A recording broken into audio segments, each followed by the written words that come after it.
Hong Kong leader Carrie Lam said on Friday that the city's COVID-19 vaccination program would focus on its elderly and children, as authorities battled to reduce a massive surge in infections and climbing death rates.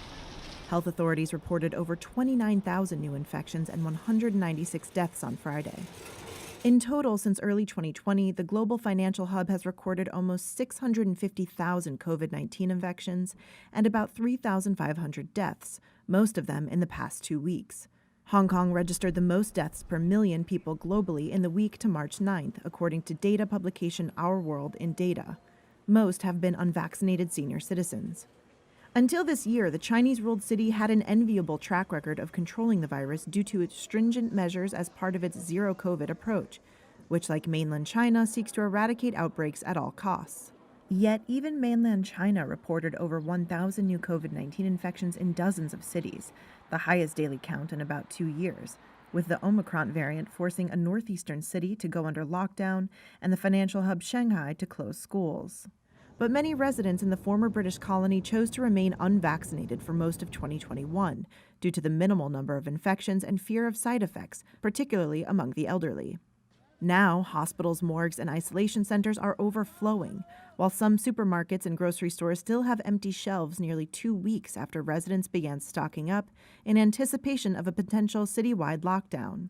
In a daily news briefing, Lam told reporters, quote, "Over 90% of the deaths were those who had not been fully vaccinated. We need to catch up and vaccinate every Hong Kong citizen." Lam said her government was shifting its approach to target the elderly with more medical resources. It was also planning to hold a mass testing scheme for the city's 7.4 million residents in March. However, Lam said this week there was no time frame for the testing and would only be done if there were sufficient resources. Many residents have been frustrated about what they see as constant changes in the government's policy. Disney is pausing all political donations in Florida after an employee outcry over legislation that would limit discussion of LGBTQ issues in schools. Walt Disney Chief Executive Bob Chapek announced the policy in a memo to staff Friday. The decision comes just days after The Hollywood Reporter published a letter by LGBTQ+ employees and their allies within Disney TV animation, criticizing Chapek as tone-deaf for his initial messaging on the bill. Chapek acknowledged his slow response, writing in part, quote, "It is clear that this is not just an issue about a bill in Florida, but instead yet another challenge to basic human rights. You needed me to be a stronger ally in the fight for equal rights, and I let you down. I am sorry." 22 yeas, 17 nays, Mr. President. So the bill passes. The Florida Senate passed the legislation Tuesday, which would prohibit classroom discussion of sexual orientation or gender identity in the state's primary schools, but also prohibits teachings not age-appropriate for other grades. The measure, which its opponents labeled the Don't Say Gay bill, passed the state house last month and is headed to Governor Ron DeSantis for approval.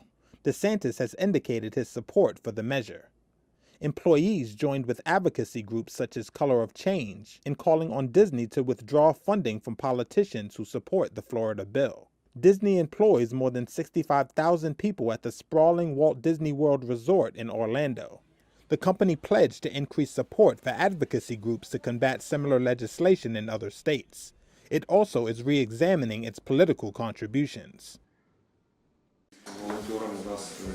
Kyiv's mayor and former heavyweight boxing champion Vitaly Klitschko told Reuters on Friday that supply lines in and out of the besieged Ukrainian capital were still open for now. The city is currently being squeezed by advancing Russian forces on several fronts. Joined by his brother and fellow boxing star Vladimir, Vitaly said that Kyiv had enough essentials to last a couple of weeks. Before the war, 3.5 million people live in Kyiv. Right now, it's a part of women's, children's evacuate from Kyiv. We guess it's close to 2 million people still in Kyiv, and very important to give this service to people. We have right now electricity, heating, gas, we have water, and we not accept it will be the war destroy the logistics. Vladimir says that some who had fled to other parts of the country are now returning to fight. He himself enlisted in Ukraine's reserve army earlier this month. Yes, there are a lot of refugees left towards west, but a lot are coming back. So the families were brought to the west, part of it, and a lot of men and women. I'm proud of our women standing strong, coming back, defending the country. This is our home. We cannot leave somewhere.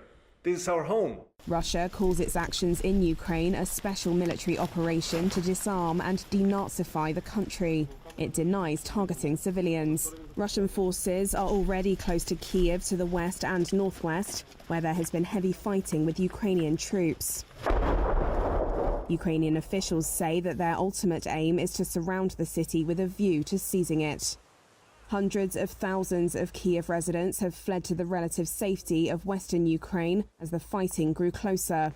Thousands of civilians across the country have joined local defense units to support regular troops. Ukraine and its allies accuse Moscow of an unjustified invasion that has caused a humanitarian catastrophe and has killed hundreds.